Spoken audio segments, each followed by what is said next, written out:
Giants absolutely existed in the past. Every single culture has some kind of story, myth, legend, folklore, Jack and the Beanstalk, whatever. They're everywhere. And you got to give credit to people like Steve Quayle. I mean, Steve Quayle, L.A. Marzulli, some of these guys have done a tremendous amount of research, and they're still doing research and showing stuff. But you can just look in newspaper archives and find stuff as recent as the late 1800s. In fact, we're in Texas right now, in Rockwall, Texas. Rockwall, Texas is called Rockwall, Texas, because back, I believe it was in the late 1800s, a farmer, somebody was digging a foundation, I think, to make something, build a house or whatever. And then his shovel hit a rock, and they kept digging, found out it was a rock wall, kept digging, realized it's a really big and long rock wall. And eventually, supposedly, they found or made an opening or whatever, got into the rock wall and got into a room. And as the story goes, as I understand it, they found a cauldron of some sort that had the remains of humans in it. So apparently somebody was eating people. And then as the story goes, they found the skeletal remains of a giant, the skull of which was about 3 times larger than a typical, human skull. So, I mean, you're talking 15, 18 feet tall probably, if it's 3 times bigger. And so what did they do? They put Lake Ray Hubbard over that whole area. So, which is really bizarre if you go look back in that history. All the lakes, as I understand it, in Texas are man-made anyway. But they had that land that became Lake Ray Hubbard was extremely fertile, good farmland, and they had other less, good land for farming over here that they could have. So if it was really about we need to create a reservoir, why didn't you flood that area? You flooded this area because there's giant evidence here, and you find this time and time again that there's all kinds of historical documentation of finding giants in the Americas and all over. And then once the Smithsonian and Vatican and institutions like that show up, all of a sudden evidence magically disappears. Well, why? Because it goes against the scientism model of evolution. They've got no place to fit giants in there. The Bible tells you exactly what happened, where the giants come from in Genesis 6. And in Numbers 13, they're encountering the giants in the land of Canaan.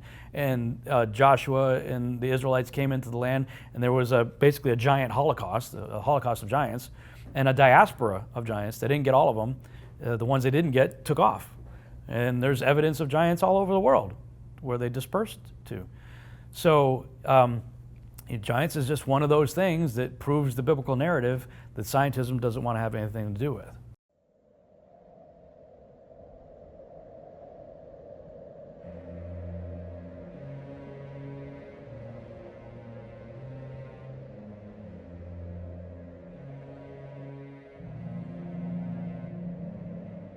Mock them, ridicule them in public. Don't fall for the convention that we're all too polite. Scientism is simply religious beliefs clothed in scientific terms.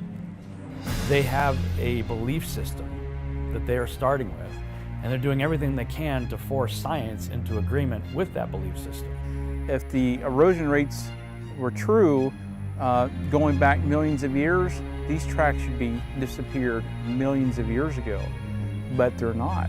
So why not put these in the museums? Because they vindicate the Bible.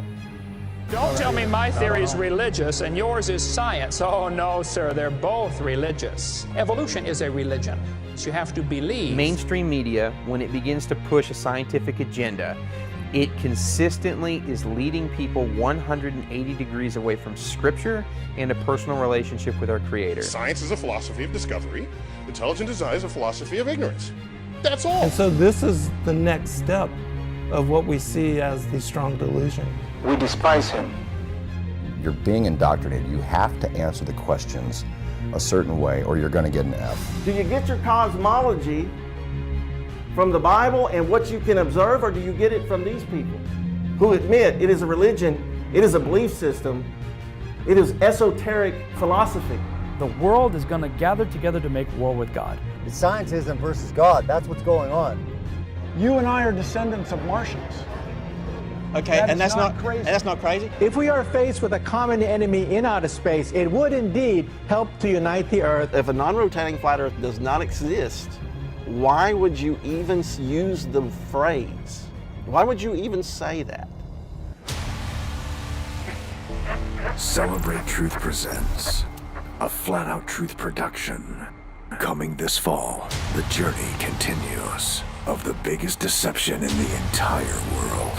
From the director of The Global Lie and Scientism Exposed. Could they be lying to you? A deception this big would take generations to hide the true creator of creation.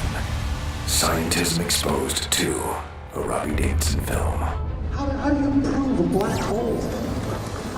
How do you know those gravitational waves prove the collision of two black holes? Somehow, eventually, they are able to observe phenomena. No, they can't observe. It's too far away. It's too theoretical. How do we know what they're saying is true? You can see an agenda. Coming this fall on DVD and digital download.